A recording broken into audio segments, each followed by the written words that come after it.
Halo keluarga baru, kali ini kita akan membahas efek samping mengonsumsi obat batuk Ambroxol. Apakah benar setelah mengonsumsi menjadi pusing dan berkeringat 2 kali lebih banyak dari biasanya? Ambroxol adalah obat yang bersifat mukolitik yang artinya mengencerkan dahak. Obat ini diberikan ketika orang batuk. Efek dari Ambroxol sendiri umumnya gangguan pencernaan seperti mual, muntah, nyeri ulu hati, dan efek lainnya masih normal.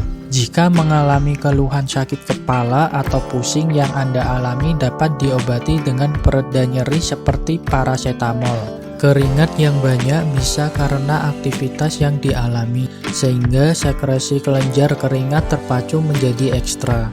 Nah, itu dia penjelasan yang dapat kita berikan. Semoga bermanfaat. Jangan lupa like, share video ini ke teman-teman kamu ya.